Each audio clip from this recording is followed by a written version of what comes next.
Alright guys, so hello. Welcome to another day of streaming. Trying to get to 2900 and maybe improve my bullet a little bit, as well as getting warmed up for the week. Don't forget about the week, guys. It's today. It's gonna happen between 6 and 7:30, or around. It will be about an hour and a half. So 6 p.m. today and every Sunday. So if you guys haven't been in one of the weekdays, you should check it out. We usually talk about the best the best games of the previous week. In this case, it will be the week of that ended on this Tuesday. So hello Bruya, thanks. Thanks for being here. And yeah, so we're gonna have about two hours and 15 minutes until the week. So don't forget, guys, about the week. And then we waiting now for some opponent here to show up. And I could also play subs. If you are not a sub,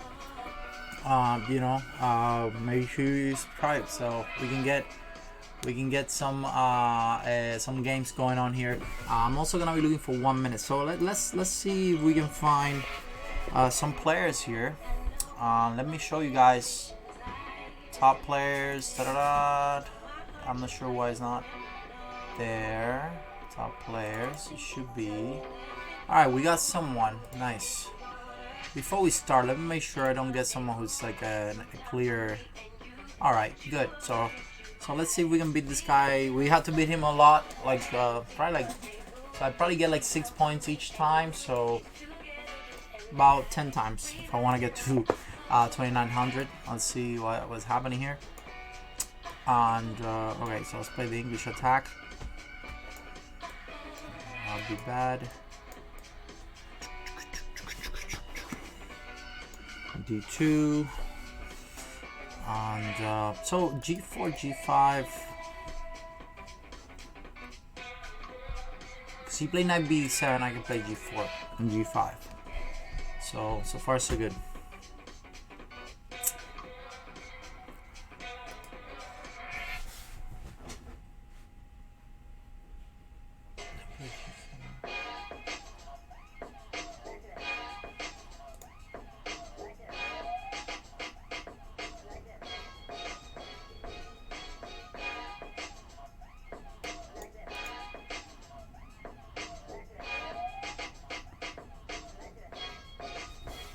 Interesting.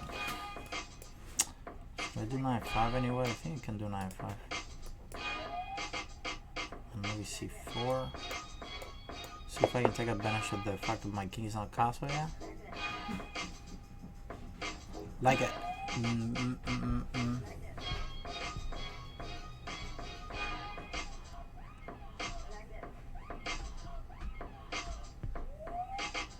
Oh.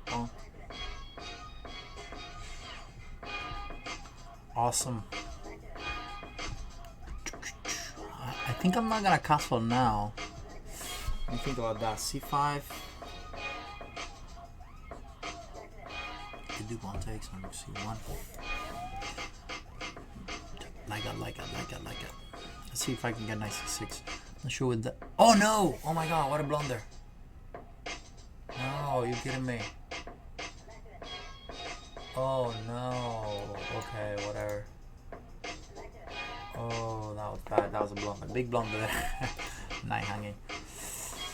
Oh no. Okay, whatever.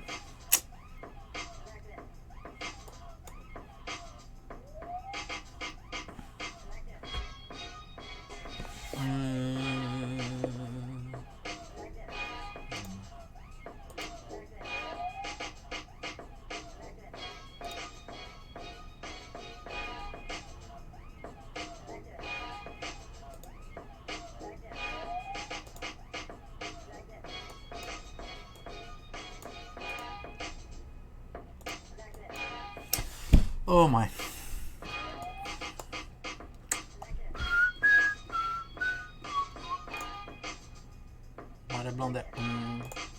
Oh, I get it.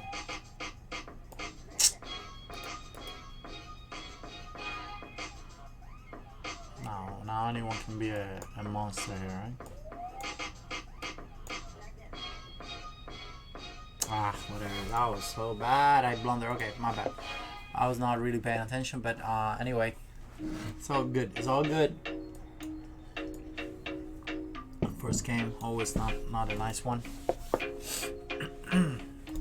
So 3 minutes. I have to be more. Here I go. Here I go. Here I go.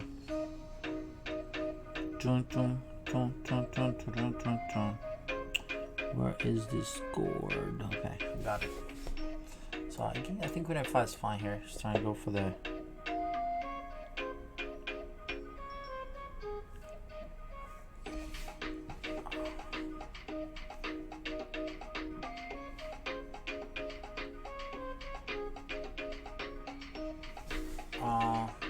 Oh my god. I totally made him. Oh my god. 1 second. Let me fix that real quick. What did I do? This is Jimmy.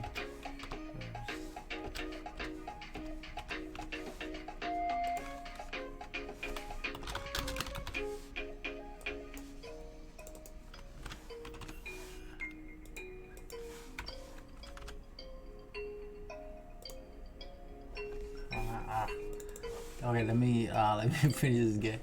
I don't know what happened there, but it's alright. I totally messed that up.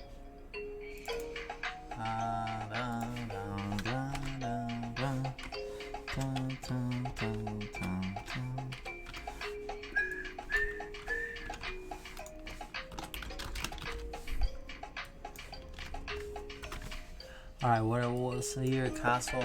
I need to speed up a little on the.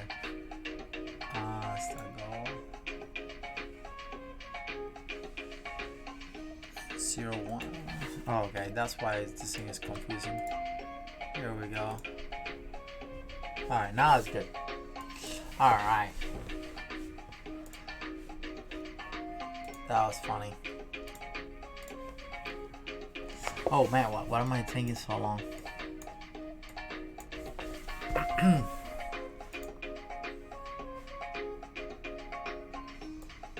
This guy must be like, wow, this GM is a piece of cake.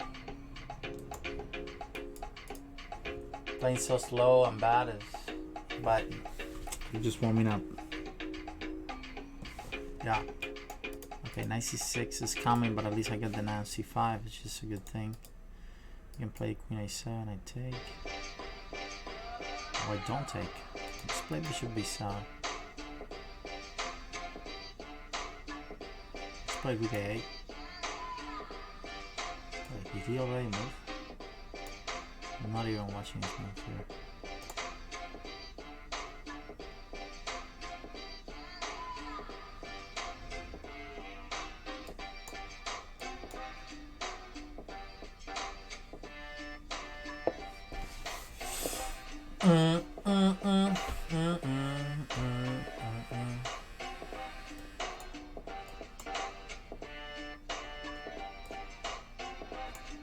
What did I do? I just got rid of my only good knight. My only good piece. It's gonna play d5 maybe. I should have.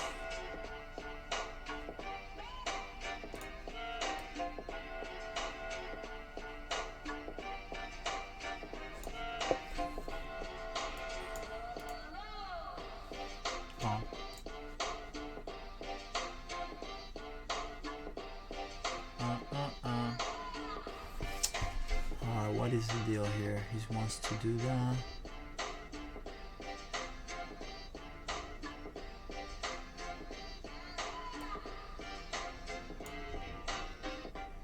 Very bad position I got here. Oh my god.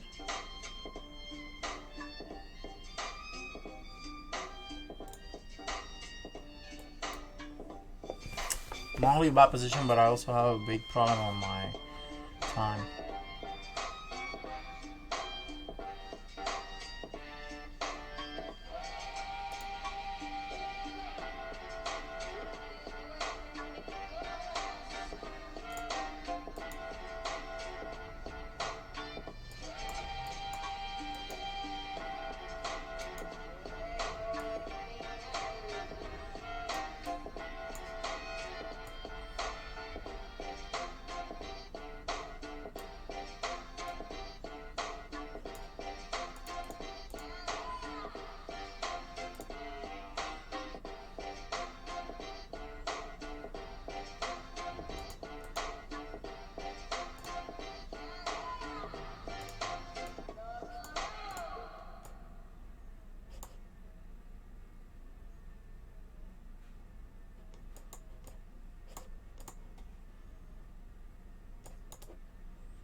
Oh no!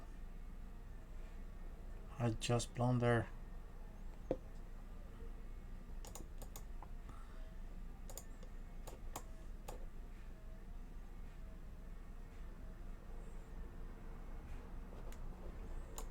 Oh, so slow. Okay, that was just the.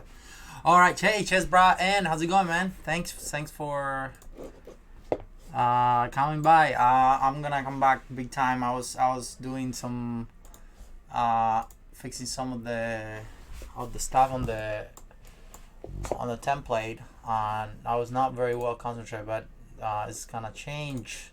So lost the first 2 games, but I lost like 1 minute and a half in the in the first 10 minutes. And yeah, so we got some exciting stuff coming. Don't forget that today, guys, is the week. So for those of you who just came in and forgot about it, it's gonna happen in about 2 hours now. So I'm gonna allow knight c4 and just take. It's usually a good idea. And then knight 5. So yeah, it will be very exciting games. Very all from top players in the world.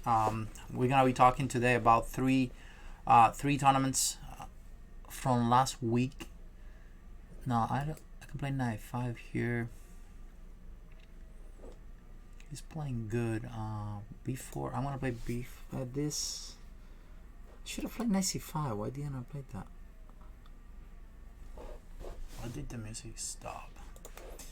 Can someone tell me? Alright. And okay, that's what I was expecting. I guess I'm gonna go here and I'm gonna allow him to take that bishop. It's usually something I don't usually do, but I think it will help me because he's wasted so much time already.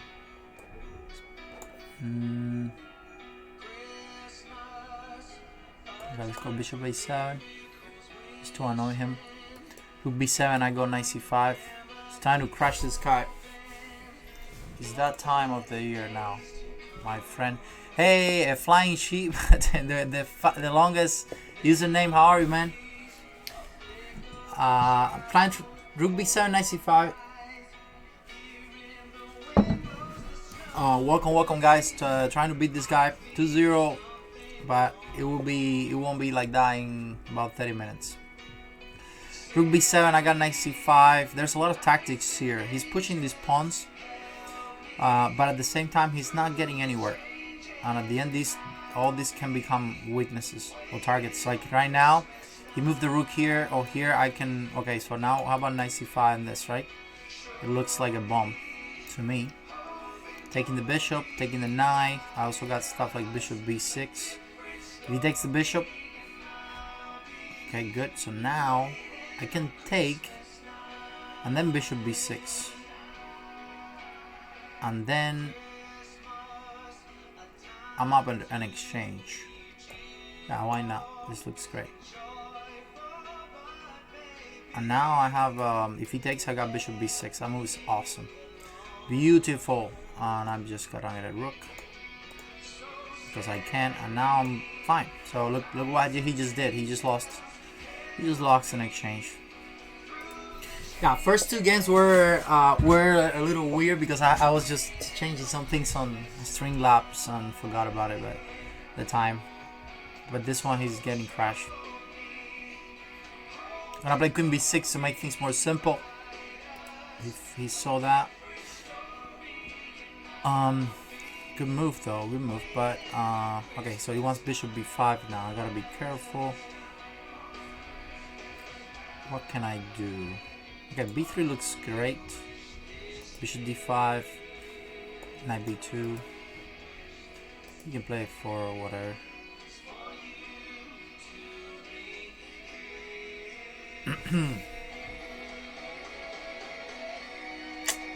He's getting some compensation here. I have to be careful.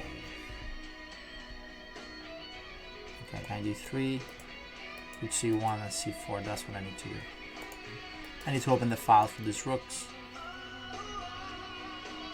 A bishop d5 go f4. So I'm gonna play queen d2 and c4. If he plays a4, I take it. Yep, I'm late c4.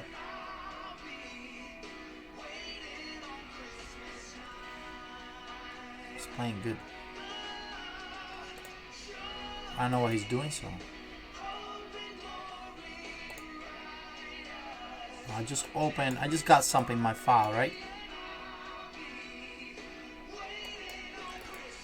a4. I got, okay.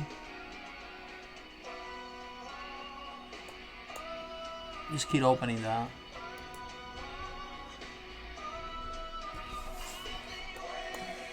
Play c4 here.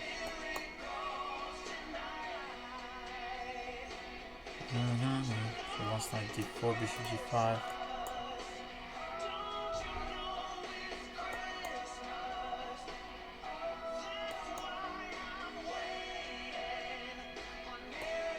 Nice. Let's change my mind. Change my mind.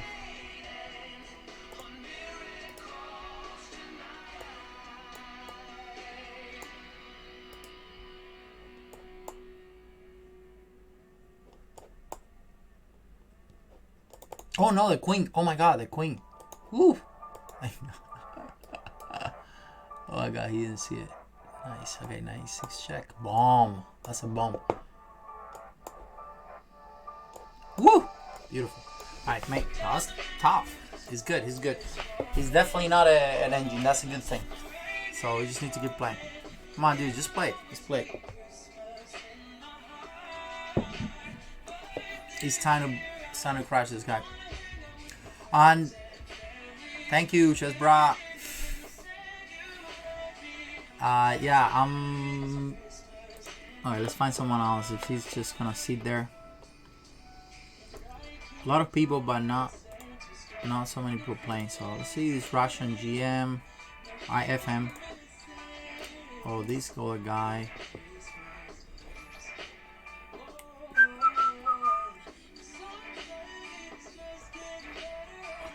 So let's play some bullet if things are not bullet more relaxing.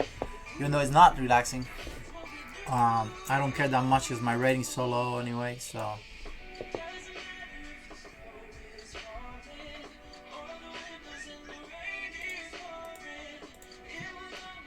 a Merry Christmas for everyone. Merry Christmas in advance. It's very cold here in Boston. It's probably the coldest it's been in a long time. And it doesn't seem like it's gonna get warmer. The ice is sticking out on the street, and yeah, it's better not to get out much.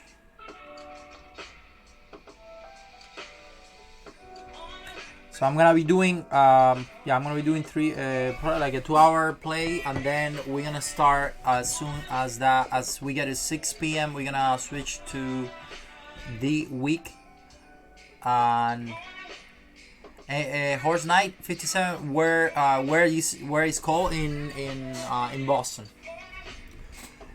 It is pretty cold right here, Boston, Massachusetts. Yep. Last year it was a little warmer. The weather was a little nicer last year. It was very. I think we got the first snow in January, and now we got it. It started like 2 weeks ago. So it was a little colder this year here. Yep. So yeah, it is being a little more intense this year. But it's okay. I mean, it's when you don't get out much of the house anyway, it doesn't make that much of a difference.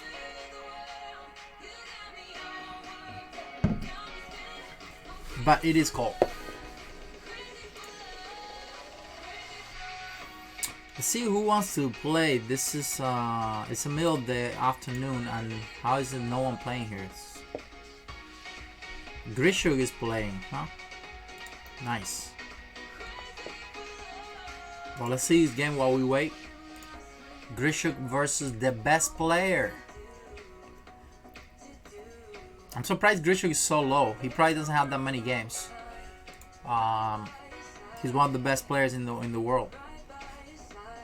So he signed up on the 2016, but he hasn't played much. I think I played him. Maybe no, I haven't played him.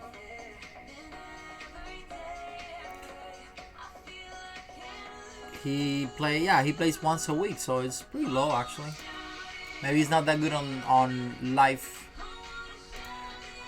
I love Boston too, man. It's a really nice city, really cool and really cold.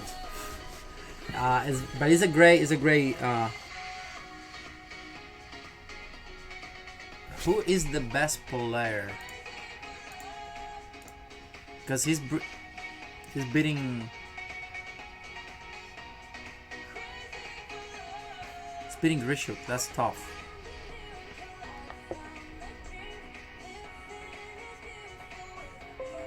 Alright, we got a game. Yeah, baby. Let's go. Oh, it's a 1-minute one. Woo. Sounds good to me. I need to get a 2700 in this thing.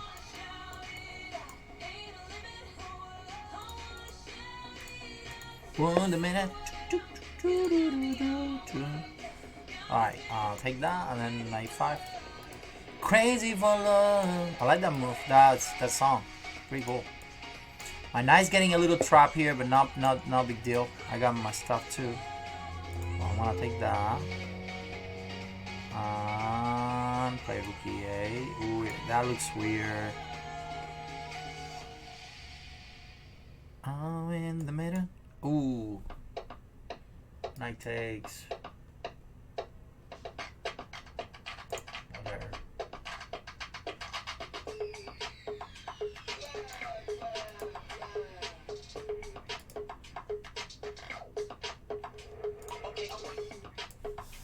Did I lost this? Are you sure? For real?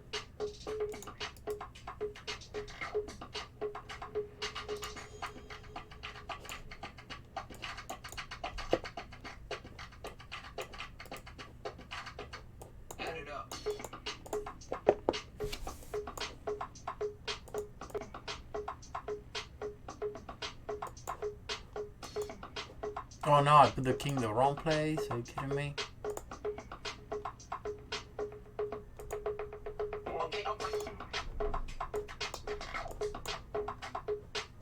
Oh.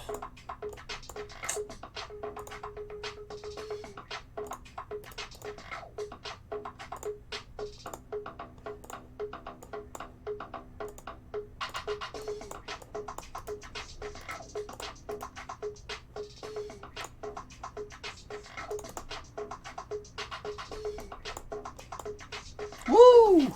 Yeah, baby. Let's go. Let's go to. I need to get to 2700 at least on this.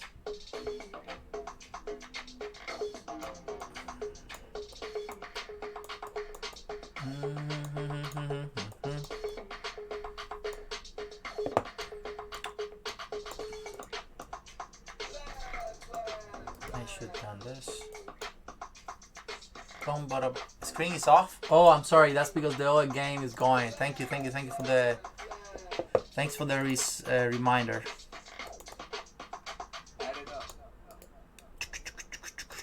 Let's go attack. Create some monstrous attack here. 485. Even better, just.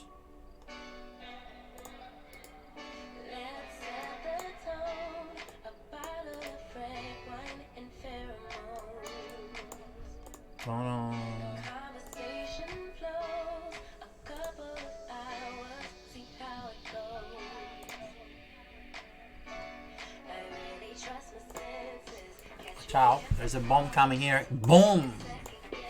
Watch out, my friend, dear mate. Boom, boom, boom. Oh, that's. Oops. Oopsies. Here we go. 2600 coming, baby.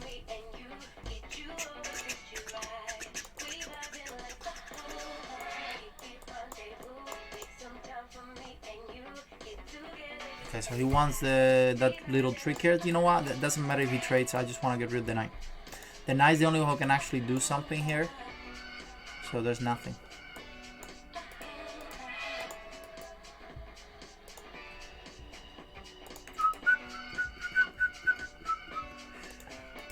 E4.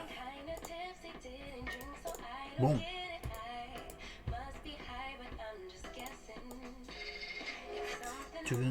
Whoa. That's a weird move. Just defend the babies. And b5 is coming now. Solid. Beautiful. Hey, thanks so. Middle Eagle is rating. Nice, man. Thank you. I didn't know you stream. I just find out. That's awesome, man. Thank you. Thank you, thank you. That's so cool. Thank you, Matt. Thank you so much, man. I didn't know. I didn't know that you welcome, Madam France. Thank you. Thanks, Middle. Always a good friend. Always supporting streamers too. Let's play Bone down. 2700 time, baby. If I keep playing like that, I'll be ready for the Alexandra super match. I need to do two things. For those of you who didn't know, probably like a month ago. I think yes, you did. You mentioned it, but I don't know. I didn't think it was a frequent thing. I thought it was like a once in a while thing, but that's awesome. Thank you so much. Thanks so much, Matt. This guy is just sitting there. Very cool, very cool. Alright, well, I didn't win anything. What is this guy gonna do it again?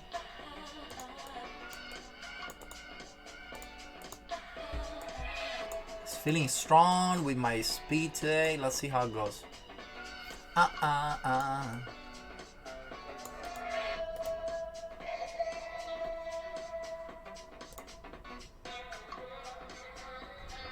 Not a free pawn.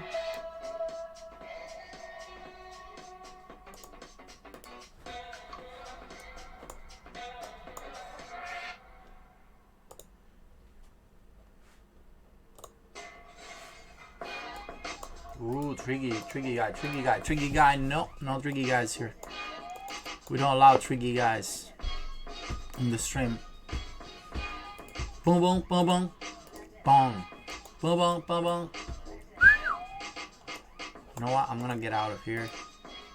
Try to activate my king.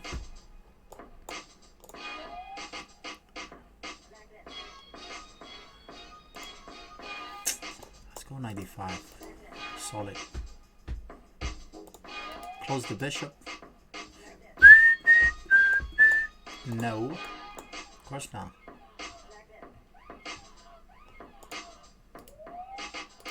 4. Oh, nice.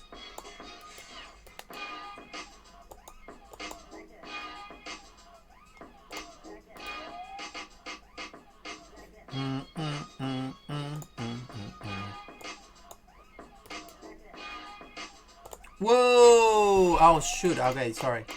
I thought it was made, but no. Dun. Beautiful game, baby. Woo! Dun. Boom. Now sack.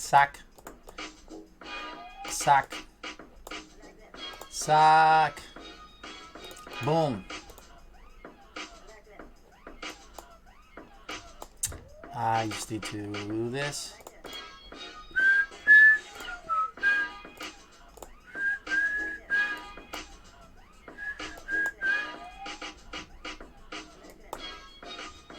Woo! Boom. 2700.